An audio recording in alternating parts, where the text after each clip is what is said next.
Graça e paz. Quero deixar nesta manhã João, primeira epístola universal do apóstolo João, capítulo 1, versículo 5, diz: Esta é a mensagem que dele ouvimos e vós anunciamos, que Deus é luz e não há nele treva nenhuma. Se dissermos que temos comunhão com ele e andamos em trevas, mentimos e não praticamos a verdade. Porém, se andarmos na luz como ele na luz está, temos comunhão uns com os outros, e o sangue de Jesus Cristo, seu Filho, nos purifica de todo pecado. Se dissermos que não temos pecado, enganamos-nos a nós mesmos, e não há verdade em nós.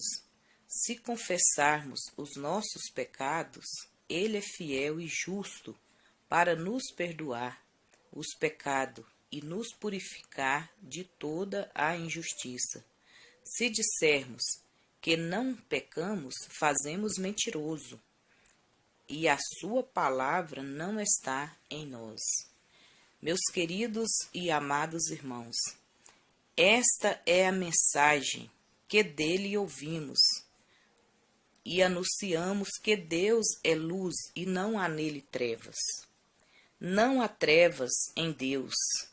Deus é luz, Deus é amor, Deus é o Todo-Poderoso. Não há trevas em nosso Deus, como está escrito aqui na palavra do Senhor.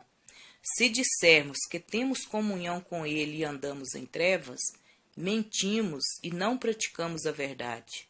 Então, meus amados, nós temos que andar em comunhão com nosso Deus, porque se nós andarmos em comunhão com nosso Deus, com sinceridade, não há treva em nós. Então, nós temos que andar em comunhão, em sinceridade, obedecendo a palavra do nosso Deus. Andar como o nosso Jesus andou, porque o nosso Jesus, ele deixou o exemplo. O Senhor Jesus, ele deixou o exemplo de tudo para que nós seguíssemos a verdade, para que nós andamos como nosso Senhor Jesus andou. Aqui no versículo 7 fala: Porém, se andarmos na luz, como ele na luz está, temos comunhão uns com os outros, e o sangue de Jesus Cristo, seu Filho, nos purifica de todo pecado. Se nós andarmos como Jesus andou, andar em comunhão uns com os outros, nós temos que andar em comunhão uns com os outros, temos que amar os nossos irmãos, andar em comunhão, não falar mal dos nossos irmãos, andar em comunhão com todos, porque a palavra de Deus mesmo disse, nós temos que seguir a paz com todos. Sem a santificação, ninguém verá o Senhor. Então, nós temos que andar em comunhão com nossos irmãos também. E o sangue de Jesus Cristo, seu Filho, nos purifica de todo pecado. O sangue de Jesus, ele nos purifica de todo pecado. Muitas das vezes as pessoas pecam, mas não confessa diante de Deus, não confessa os seus pecados. Como que Jesus vai purificar você se você não confessa diante dele o que você fez de errado, o que você pecou no dia a dia, o que você cometeu? Muitas das vezes você comete um pecado e fica camuflado, você não tem coragem de confessar diante de Deus, diante do seu pastor, e fica dentro da igreja participando da ceia em pecado, fazendo as coisas, louvando, às vezes é tocador, fica tocando na igreja, em pecado. Então confessa diante de Deus os seus pecados, que você alcança a misericórdia, porque o sangue de Jesus, ele te purifica de todo o pecado. E se dissermos que não temos pecado, enganamo-nos a nós mesmos, e não há verdade em nós. Então, só de nós falar que não pecamos, nós já estamos mentindo e enganando a nós mesmos.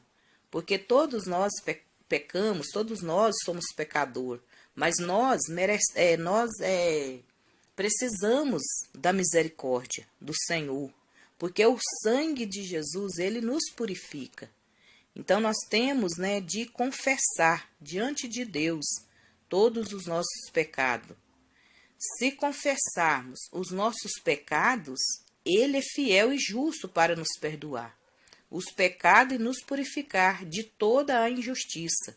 Então, meus amados, se nós confessarmos diante do Senhor Deus, ele é fiel, ele é justo para nos perdoar. Muitas das vezes as pessoas têm assim, até mesmo assim fica com receio de confessar o seu pecado perante Deus.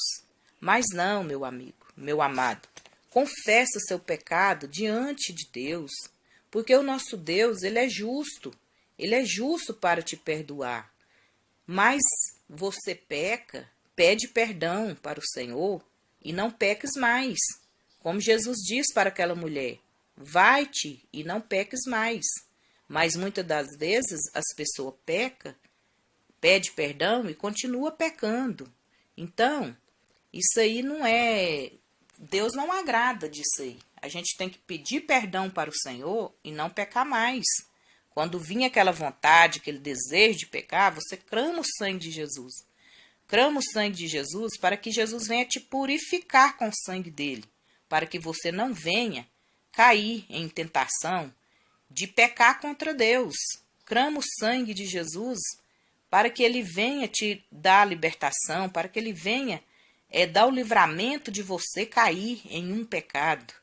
Porque é triste, meus amados, a pessoa cair em pecado. É muito triste. Porque o Espírito Santo, ele entristece.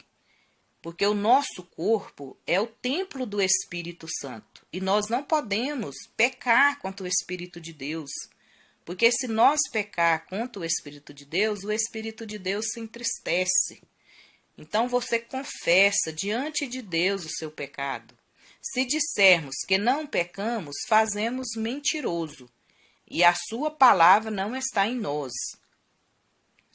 Todos nós, como eu já disse, todos nós somos pecador e nós precisamos da misericórdia do Senhor para que não venhamos cair em tentação, cair em pecado, porque é muito triste.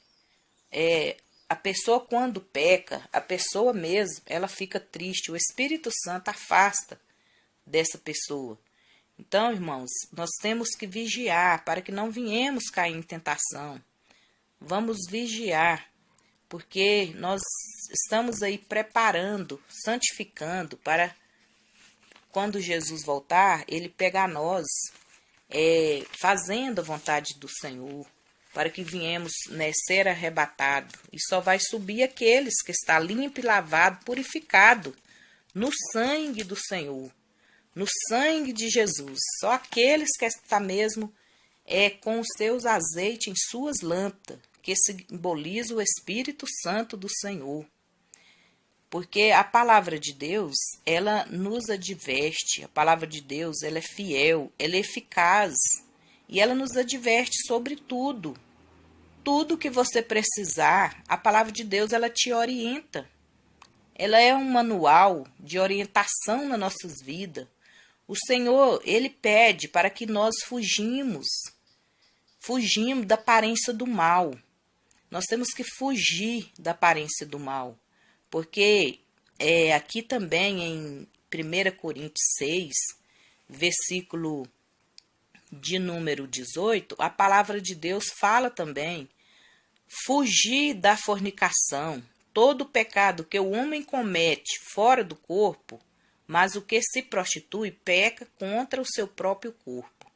Então, a palavra de Deus manda fugir da fornicação. Quantos hoje estão dentro da igreja e cometendo o pecado da fornicação? Quantos? Quantos que estão dentro da igreja cometendo esse tipo de pecado, que é o pecado da fornicação, e não foge desse pecado? não foge da prostituição, não foge da mentira, não foge da idolatria, não foge do pecado da feitiçaria, não foge do pecado do roubo.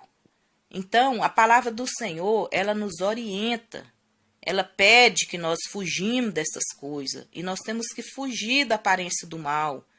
Foge da aparência do mal, não aceita os pratos, as bandejas de Satanás, porque o diabo ele veio para matar, roubar e destruir.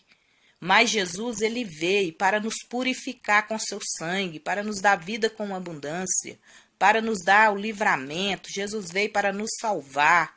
Jesus veio para nos libertar e tirar nós deste mundo de engano. Neste mundo, o Senhor Jesus ele vai vir para nos tirar deste mundo. Então, meu amigo, foge da aparência do mal. Foge, procura fugir das bandejas do inimigo. Quantos pastores que estão destruindo seu casamento, destruindo sua vida, seu lar, sua família, por causa da prostituição. Quantos obreiros, quantas até mesmo senhoras que têm abandonado seus lares para cair na prostituição. Então, o Senhor Deus, nesta manhã, Ele manda, Ele pede que nós fugimos da aparência do mal. Fugimos da aparência do mal, daquilo que não agrada ao Senhor. Porque o nosso corpo é templo do Espírito Santo. O nosso corpo é templo de Deus. Então nós temos que santificar, purificar o nosso corpo, para que não venhamos entristecer o Espírito Santo. Amém, meus irmãos? Que Deus possa falar mais alto em cada coração. Que Deus venha abençoar você que vai ouvir esta mensagem. Que você venha refletir. Em nome de Jesus, que o Senhor Deus abençoe a cada ouvinte nesta manhã. Em nome de Jesus. Amém.